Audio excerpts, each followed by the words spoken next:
मिलके आपको दो चार नारे तो लगा लेने चाहिए। जय जय जय जय जय भीम, जय जय जय जय जय भीम। एक दो तीन चार, एक दो तीन चार। और आज के इस रविदास मंदिर के अंदर जो बाबा साहब भीमराव अंबेडकर की 133वीं जन्म जयंती बनाने के लिए जब हम यहाँ इकट्ठा हुए हैं, तो मैं इस रविदास मंदिर प्रबंधक समिति और उस समिति का जो इस आयोजन को कर रही है उसका तहे दिल से धन्यवाद अदा करना चाहता हूँ और उस पद को याद करता हूँ, इस पद को याद करता हूँ जब बाबा साहब जिंदा थे और उनका जन्मदिन मनाने के लिए लोग इकट्ठे होते थे और बाबा साहब उस जन्मदिन के समारोह में नहीं जाते थे और उनसे पूछते थे कि भाई हम आपका जन्मदिन मनाते हैं और आप हमारे जन्मदिन में आते नहीं, क्यों नहीं आते आप हमारे जन्मदिन में, हम आपका जन्मदिन मनाते हैं। तो बाबा साहब कहते मेरा जन्मदिन मत मनाओ, बाबा साहब कहते मेरा जन्मदिन मत मनाओ, मेरे काम को करो, जो काम मैं करता हूँ उस काम को करो। और जब बाबा साहब अम्बेडकर बुद्ध के जन्मदिन पर गए, संत रैदास जी के जन्मदिन पे गए और कबीर साहब के जन्मदिन पे गए,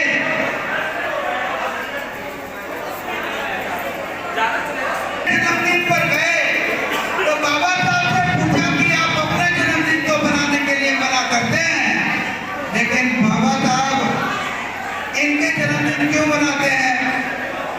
तो बाबा साहब कहते हैं कि हमें अपने महापुरुषों के काम को याद रखने के लिए उनका जन्मदिन मनाना बहुत जरूरी है। ये एक अवसर है, ये एक अवसर है कि बाबा साहब अम्बेडकर, संत रैदास जी, संत कबीरदास जी और उनसे पहले के जो महापुरुष हैं उनके काम अधूरे हैं, उनको याद करने का ये दिन है। अगर सारा ही समय गीत और गाने में हम बिताएंगे तो ये जो गीत और गाने तो हमारे टेलीविजन में भी चल रहे हैं, मोबाइल के अंदर भी चल रहे हैं, बात कब सुनोगे, विचार कब सुनोगे और कब ये सुनोगे कि बाबा साहब ने क्या बोला था? और शायद आपको पता हो कि बाबा साहब अम्बेडकर जब स्टेट एंड माइनॉरिटी किताब लिख रहे थे तो उस समय वो लिख रहे थे, इसका पूरा अंदाजा है मुझे, इसका पूरा अंदाजा है मुझे कि आने वाले दिनों के अंदर कुछ लोग ऐसी साजिश करेंगे कि देश के लोग गवर्नमेंट से शासन में शासित नहीं होंगे, गवर्नमेंट उनके ऊपर शासन नहीं करेगी तो कौन करेगा उनके ऊपर? प्राइवेट लोग उनके ऊपर शासन करेंगे और सरकार की जगह जब प्राइवेट के लोग शासन करेंगे तो हमारे देश के गरीब आदमी, अमीर आदमी को शासन करेगा और गरीब आदमी के बच्चे उस चंद अमीर आदमी के नीचे नौकर बन के रह जाएंगे, गुलाम बन के रह जाएंगे। और तब क्या होगा? स्टेट एंड माइनॉरिटी बाबा साहब की किताब उसमें बोलते हैं ये, ठीक है? तो जब उसके बाद क्या होगा कि मौलिक अधिकार नहीं रहेंगे, इन्हें आप मौलिक अधिकार कहते हो ना, बोलने का अधिकार नहीं रहेगा। 8 घंटे काम ले सकता है कोई आपसे, सरकारी नियम है ना, 8 घंटे काम ले सकता है। जब प्राइवेटाइजेशन आएगा तो 8 घंटे की जगह 12 घंटे काम लेगा और आप कहोगे 8 घंटे का मेरा मौलिक अधिकार है, 8 घंटे से ज्यादा आप काम नहीं ले सकते, तो कहेगा अपने घर तब अपनी रोटी रोजी बचाओगे या अपने मौलिक अधिकार बचाओगे? ये बात बाबा साहब अम्बेडकर स्टेट माइनॉरिटी में कह के गए और आप जन्मदिन मना रहे हैं। देखिए तेजी से प्राइवेटाइजेशन बढ़ता जा रहा है।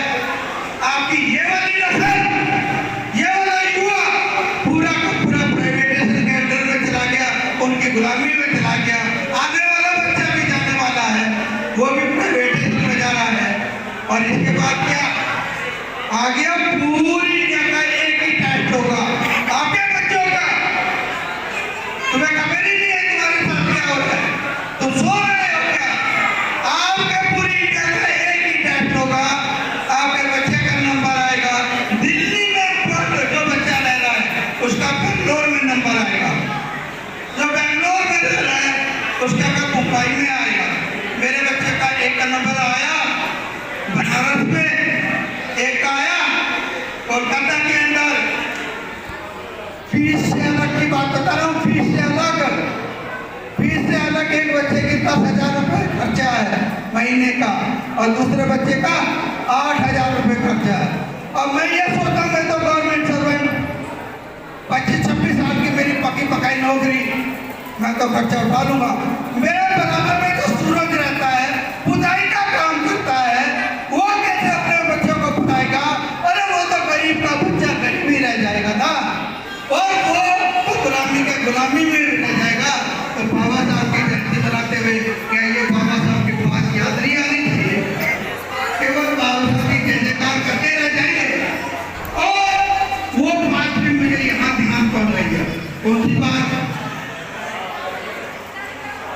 जब भारत का संविधान लागू हो रहा था और आखिरी भाषण था इसका बाबा साहब अम्बेडकर, और वो कह रहे थे अगर इस देश में कभी ऐसे हालात आए जब कुछ लोगों ने इस देश से ज्यादा अपने विचारधारा को महत्व देना शुरू किया तो इस देश को गुलाम होने से कोई नहीं बचा सकता। और इस बार अगर यह देश गुलाम बना तो फिर आजाद होने की कोई गुंजाइश नहीं, फिर आजाद होने की कोई गुंजाइश नहीं। और आज अगर हम इस देश में देख रहे हैं तो ये देख रहे हैं कि अपनी अपनी विचारधारा को लेके देश से ज्यादा बड़ी विचारधारा हो गई। और अगर देश से बड़ी विचारधारा हो गई है तो मेरे दिमाग में तो बाबा साहब अम्बेडकर की बात याद आ रही है कि क्या गुलामी की तरफ जा रहे हैं। जब गुलामी हो जाओगे, जब पता चलेगा, या तब भी पता नहीं चलेगा, तब भी कहोगे कि तो भगवान ने पिछले जन्म के कोई कर्म थे, कहीं कुछ पाप किया था कि इस जन्म में गुलाम होकर पैदा हुए। ये नहीं कि चिंता कम हो रहती है जो संघर्ष करती है। अगर आपने संघर्ष करना छोड़ दिया, आराम की जिंदगी जी, उतनी ही मुसीबत से तुम लोग पड़ जाओगे। 2 बार और फिर उसके बाद अपनी बात खत्म करो। एक बात ये बोली जाती है कि बाबा साहब अम्बेडकर ने तो हमारे लिए बहुत किया, कबीर जी ने तो हमारे लिए कुछ नहीं किया, राधा जी ने तो हमारे लिए कुछ नहीं किया, ये बोली जाती है। तो जब मैं ये देखता हूँ कि क्या कबीर साहब, क्या राधा साहब ने हमारे लिए कुछ नहीं किया, तो मुझे देखता हूँ राधा जी बोलते हैं सब राज करते हैं, हर आदमी भूखे के लिए खाने की मांग करते हैं, वो बोलने की आजादी की मांग करते हैं, टैक्स के खिलाफ बात करते हैं। तो कैसे नहीं किया, कैसे नहीं लड़ी, कैसे नहीं आवाज की आवाज उठाई? लेकिन उस स्थिति क्या थी? मुसलमानों की सत्ता थी और ब्राह्मणों की सत्ता थी। दो मजबूत सत्ताओं के सामने वो टिकी और अपने संघर्ष को लगा के लड़े। और एक बार जब राधा जी की हम सुनते हैं कि हम ना मरिए मरिए संसारा और हमको मिला जिहां हारा, तो इसका मतलब क्या निकलता है? मैं अपने बाप का नाम तो जानता हूँ, यानी दादा का, लेकिन अपने दादा के बाप का नाम नहीं जानता। मतलब कोई नामो निशान नहीं है। लेकिन नेताजी का नाम है ना अभी, तो वो लोग जिंदा है, बाबा साहब जिंदा है, उनके विचार जिंदा है। मेरे दादा के पास विचार नहीं थे, परदादा के पास विचार नहीं थे, लेकिन अगर हमने विचारों को जिंदा रखा तो जिंदा कौन होंगे, नहीं तो मोटा हो जाएंगे। संघर्ष के बिना हम मोटा हो जाएंगे, हमारी कौन को काफी